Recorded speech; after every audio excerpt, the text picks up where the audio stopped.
We live in a dangerous, dangerous world, folks, and we're constantly reminded of that. A great example of that is the PM that I received this morning. I receive PMs like this quite often off of YouTube. That in itself should be scary enough. But let me read this to you, and you be the judge of just how dangerous this world is. Quote, "Don't build your hopes around the power-hungry and psychotic ruling elite. They have not done enough to starve the global population to their golden number of 500 million. That has failed. The chemical, nuclear, biological plan is set into motion as a result.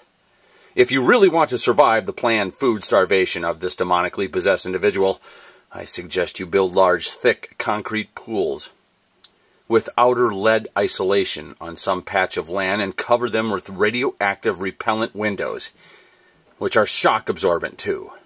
Fill them with dirt, creating a closed ecosystem. The planned nuclear war of this crazed, power-hungry, and bloodthirsty individuals will sterilize the planet so they can instigate their food control tactic. This is a warning from your brothers and sisters for resistance against world tyranny, advising people to prepare. The more people prepare this way, the easier our fight against this evil will be for us. We are surrounded by danger all the time." The real scary part about this is that this person is for real and that there are millions of them out there, and they probably vote. Talk about danger. There are millions of liberals out there that think this is going to jump up and kill people. And pretty much the same set of people think this is going to jump up and put your kid's eye out. Weather, of course, is a never-ending threat and danger in this culture. Clear to not being able to see the front of your car in an instant. Now, in an 6 inches of snow is pretty much a death sentence, according to CNN. And if the media is not enough, well, we have thousands and thousands of safety sallies to remind us constantly of the dangers of our life. Like fire. Fire in the house. Fire dangerous. And then there's kerosene heaters. We have to be afraid of those, too. They might catch on fire. Then there's electric heaters. They're dangerous, too. And then if that's not enough danger, now we have to worry about Christmas lights. People have to warn other people about Christmas lights. We're surrounded by danger. Dun, dun, dun, dun. Then, of course, there's evil alcohol. Not only is your body in danger of drinking alcohol, which we're constantly lectured about, but your soul can suffer in hellfire for drinking alcohol. Imagine that. Some people believe it. Dangerous. This bottle seems to have actually a hole in it. Seems to be losing liquid. I ain't gonna lie to you guys. I hate this safety-obsessed, helmet-wearing, safety-belted world that we live in. It's like a world of total celebration of mediocrity.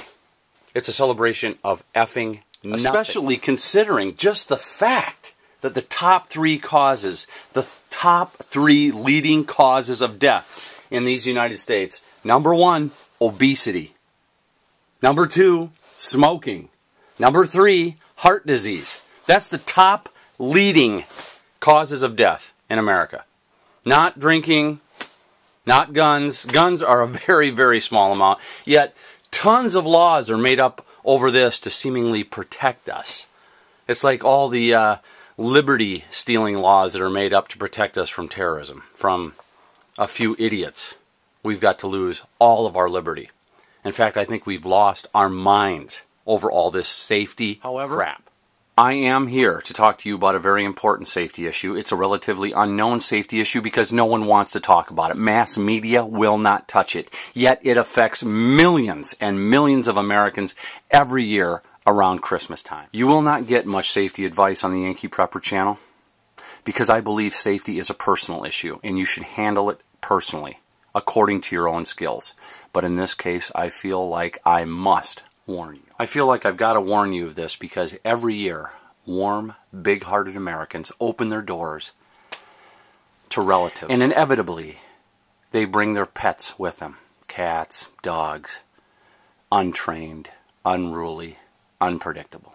And I feel like I want to share this with you, as painful it is for me to relive it, as a warning to all of you out there that this could happen to you.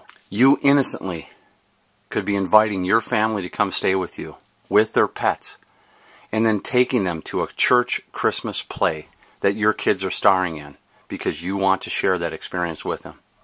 And in your warm, open heart, you open your basement up to their pets to keep them safe and warm from the outside elements and the danger of the weather. And in return,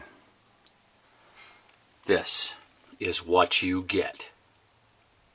Dun, dun, dun, dun! That's right. While I was gone braving the weather, driving in the winter, this was happening.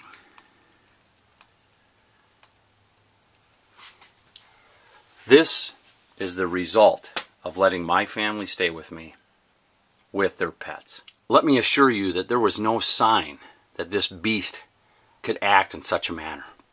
In a very short time, it actually tore the threshold out of the bottom of the door. Bit through completely. Another hour could have been total disaster. Let this be a warning to all of you out there opening your doors to family, that there is a danger lurking, unknown, unseen, unreported. And when it happens, it's too late. Merry Christmas, guys.